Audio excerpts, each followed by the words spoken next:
এই যে আমি আজকে 7 জন কবর খননকারীর হাতে পুরস্কার দিলাম, আমি তো এমন সৌভাগ্য অর্জন করতে পারি নাই।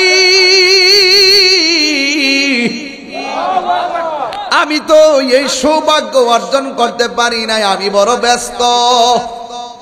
এই মানুষগুলোর কি নেশা ধরছে, এই মানুষগুলা কি পাগল হইল?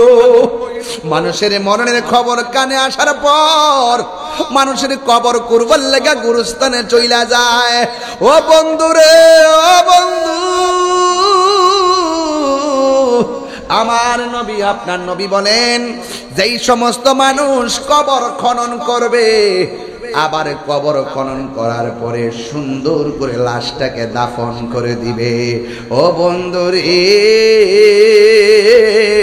ও যুবকের দল, আমার নবী আপনার নবী বলেন, এই কবর খননকারী আর লাশটাকে সুন্দর করে দাফনকারী গুলা আমার আল্লাহ রাব্বুল আলামিন তাদের জন্য জান্নাতে একটা বাড়ি বানায়া দিবে। আল্লাহু আকবার। কর না কেন? আমার 22 বছরের ওয়াজের ইতিহাসে আজকে প্রথম ওয়াজটা করলাম, কারণ এই প্রসঙ্গ তৈরি হয় নাই দেখে আমি ওয়াজটা করি নাই। আজকে আমি প্রথম, আমার হাতে এটা কেস আসছে, আমি বিবরণ দিয়েছি। মারহাবা, জোরে কর। তারা নিজের দরখাস্ত নিবেদন করবে, শেষ পর্যন্ত 1,24,000 পয়গাম্বরদের যদি এই কন্ডিশন হয়, আমাদের অবস্থা কি হবে? আমরা কয়টা ঘাটে আমরা বিপদের সম্মুখীন হব? সেই ঘাটগুলোতে 1,24,000 পয়গাম্বর কথা বলার সুযোগ নেই, সেখানে আমরা তো হইলাম নগণ্য গুনাহগার বান্দা। তা আমাদের কি কঠিন অবস্থা হবে? সেই পরিপ্রেক্ষিতে আমাদের জন্য নাজাতের তরি কি হবে, সেই বিষয় নিয়ে আলোচনা করতে গিয়ে বিশদ ব্যাখ্যামূলক আলোচনা করার জন্য আমাকে অনুরোধ করেছেন। মাহফিল কমিটিদের বেঁধে দেওয়া বিষয় অনুযায়ী আমি আপনাদের সামনে কিছু কথা বলবো। কথা বলার আগে আপনাদেরকে বলবো, গেটটা বন্ধ না করে, আমার এখানে অনেক জায়গা আছে, এই জায়গাটাতে আপনারা একটু কষ্ট করে একটু পরে হলেও আসবেন, তাইলে সহজ হবে। গেটটা যেন আমরা বন্ধ না করি। তো যাই হোক, আপনারা আমার সঙ্গে একটু আওয়াজ করবেন, বলুন হায়াতের মালিককে। এই যে আল্লাহকে ডাক দিয়েছি, ডাকটা দেওয়ার ক্ষমতা কে দিয়েছেন?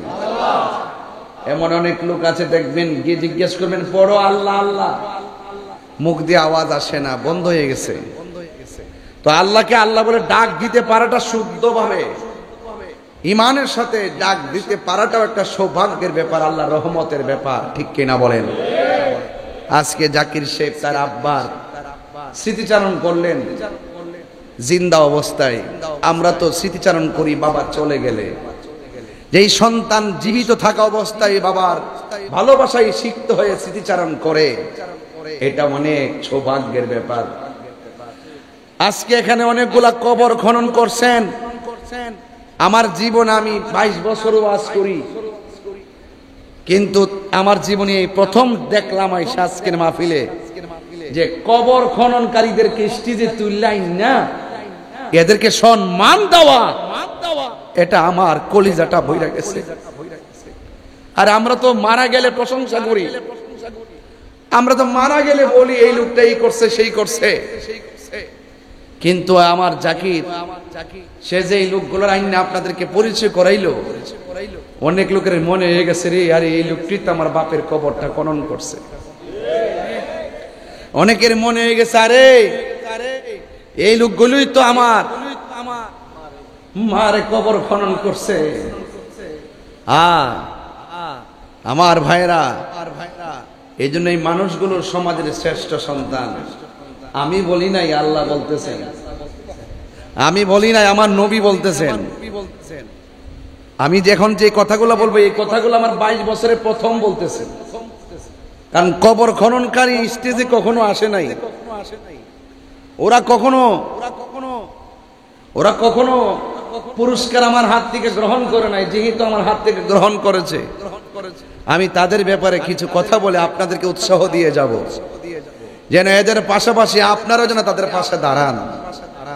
আজকের কথাগুলো শুনলে আপনারাও কবর খনন করার জন্য পাগল হয়ে যাবেন। সুবহানাল্লাহ বলে দেন না? আরো বড় করে কোন সুবহানাল্লাহ।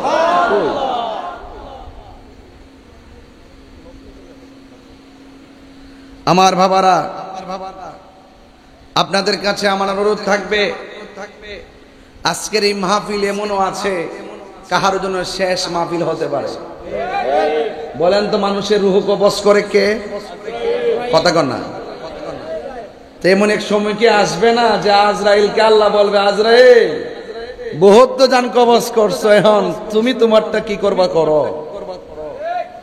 তো আজকে যারা মাটি খনন করছে, কবর খনন করছে, আপনার কি মনে হয় না একদিন তাদেরও জীবন শেষ হয়ে যাবে?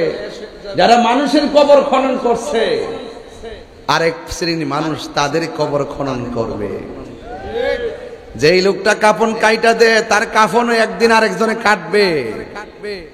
যেই মানুষটার জানাজা পড়ার জন্য আপনি গিয়েছেন, আপনার জানাজা পড়ার জন্য মানুষ রেডি আছে। কথা কি সঠিক বলতেছি নাকি বানিয়ে বলতেছি? আল্লাহ পাক কোরআনে বলছেন কি জানেন? আল্লাহ রাব্বুল আলামিন কোরআনে বলছেন, তোমরা ভালো কাজে প্রতিযোগিতা করো, ভালো কাজে একজন আরেকজনকে সহযোগিতা করো। কবর খনন করা এটা কি ভালো কাজ না খারাপ কাজ? তাইলে আজকে আমি সাতজন লোকের হাতে, সাতজন কবর খননকারীর হাতে আমি পুরস্কার দিয়েছি। তারা যখন পুরস্কারটা আমার কাছ থেকে গ্রহণ করতেছিল, আপনারা খেয়াল করছেন কিনা জানি না, একজনের মুখেও কিন্তু হাসি নাই। আমার কাছ থেকে নেওয়ার সময় তাদের চোখের পানিগুলা ছল ছল করেছে। আল্লাহু আকবার বলবেন না? যদি জীবনে মানুষ হইয়া চলতে চান, মানুষ মারা যাওয়ার পরে তার কাছে যাবেন, গিয়ে দেখবেন নিতর দেহটা গাগটিয়ায় কিভাবে পড়ে আছে। গোসলখানায় দিতে গেলে গোসলখানায় গিয়ে দেখবেন তার নিতর দেহটা কিভাবে পড়ে আছে। আল্লাহ রাব্বুল আলামিন কোরআনের মধ্যে বলছেন, তোমরা ভালো কাজে পরস্পরকে সহযোগিতা করো। আজকে যারা এখানে পুরস্কার নিয়েছে কবর খননকারীরা, এই কথাগুলো অনলাইনে দিয়ে দিবেন। কবর খনন করলে কি হয়, লাশের গোসল দিলে কি হয়, এবং কবরে দাফন করলে কি হয়, কাফনের কাপড় কাইটটা গায়ে পরাইলে কি হয়, এই ঘাটগুলো আমাদের আজকে জানতে হবে। আল্লাহ রাব্বুল আলামিনের হাবিব বলেন, রাত্র বেশি হয়ে যাওয়ায় আমি আর কথা বলবো না, ডাইরেক্ট আমি আলোচনায় ঢুকে গেছি। আল্লাহ রাব্বুল আলামিনের হাবিব বলেন, যারা মানুষ মারা যাওয়ার পরে যারা মানুষকে সুন্দর করে গোসল দিবে, গোসল দেওয়ার সময় তার হাত ধৌত করাবে, তার পা ধৌত করাবে, অল বডিটা ধৌত করাবে, তাকে ওযু করাবে, খিলাইল করাবে, আর তার পেটের মধ্যে চাপ দিয়ে পায়খানা বের হলে ওই পায়খানাগুলো টিস্যু দিয়ে পরিষ্কার করে দিবে। ঠিক এমন ভাবে যারা মায়ার সঙ্গে লাশকে গোসল করাবে। আপনারা জানেন, মানুষ মারা যাওয়ার পরে লাশের মধ্যে অনেক ত্রুটি থাকতে পারে, থাকতে পারে না? অনেক ত্রুটি থাকতে পারে, দোষ থাকতে পারে। খবরদার, গোসল করাইয়া তার দোষগুলো কোনোদিন মানুষের সামনে বলবেন না। এই দোষগুলো আপনি গোপন রাখবেন। আল্লাহর হাবিব বলেন, যদি কোনো মানুষ লাশকে সুন্দর করে মহব্বতে গোসল করাইয়া তার দোষগুলা গোপন রাখে, আমার আল্লাহ রাব্বুল আলামিন তার জীবনে, ওই গোসল দেনেওয়ালার জীবনে একবার নয়, দুইবার নয়, আমার আল্লাহ ওই গোসল দেনেওয়ালা লোকটাকে 40 বার গুনাহ মাফ করে দেয়। কয়বার? 40 বার গুনাহ মাফ করে দেয়। এ আমার গাগটিয়ার বাবারা, হোমনার বাবারা, গোসল, একটা মাইয়াতকে গোসল দিলে যেই ফজিলতটা আপনি শুনেছেন, এখন আপনাদের কাছে বলবো যারা কাফন পরাবে তাদের কি ফজিলত আছে। আল্লাহর হাবিব বলেন, যারা একটা মাইয়াতকে সুন্দর করে কাফনের কাপড়টা পরালো, আল্লাহর হাবিব সাল্লাল্লাহু তাআলা আলাইহি ওয়াসাল্লাম বলেন, যদি কোনো ব্যক্তি তার মাইয়াতকে কাফন করায়, আমার আল্লাহ রাব্বুল আলামিন তাকে জান্নাতের জামা পরায়া দিবে। আল্লাহু আকবার বলেন। এরপরে আমার নবী, আপনার নবী রহমাতুল লিল আলামিন বলেন, তাহলে এই নিয়ামতের কাজে অংশগ্রহণ দরকার আছে না নাই? আরো জোরে বলেন, আছে না নাই? তাহলে আমার জাকির এই সমস্ত 60টা লোকের হাতের মধ্যে পুরস্কার দিয়েছে, এই পুরস্কারটার নাম মহব্বত। এই মহব্বতওয়ালা মানুষের দাম আল্লাহর কাছে অনেক বেশি হয়ে যাবে। এদের জন্য আমার আল্লাহ জান্নাতের বাড়ি রেডি করতেছে, এদের জন্য আমার আল্লাহ জান্নাতের জামা রেডি করতেছে। এদের গুনাহ মাফ করার জন্য আমার আল্লাহ 40 বার গুনাহ মাফ করে দেওয়ার ওয়াদা করেছে। তাইলে গোসল দেওয়ানোর সময় যদি আপনি পানিটা আগায়া দেন, লস হবে। তাইলে এই জন্য একটা মানুষ যখন মারা যাবে তার গোসল করালে কি লাভ না লস? কাফনের কাপড়টা কাটার সময় ডাইনে বামে ধরলে কি লাভ না লস? কবরের পারে কবর করলে কি লাভ না লস? কবরের মধ্যে মাটি দেওয়ার সময় মাটি দিলে কি লাভ না লস?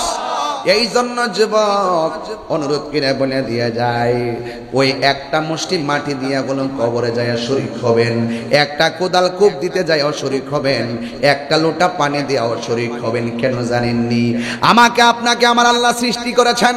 আল্লাহ রাব্বুল আলামিন কুরআনের মধ্যে বলে দিয়েছেন, মিনহা খালাকনাকুম ওয়া ফিহা নুঈদুকুম ওয়া মিনহা নুখরিজুকুম তারাতান উখরা। আল্লাহ রাব্বুল আলামিন বলেন, এই মাটি থেকে তোমাকে সৃজন করা হয়েছে, এই মাটিতেই তোমাকে দাফন করা হবে, এই মাটি থেকে তোমাকে এমন একটা ময়দানে উঠতে হবে, ওই ময়দানের নাম হলো হাসরের ময়দান। চিৎকার মেরে কি আল্লাহু আকবার বলা যাবে না? হায় হায় হায় হায়।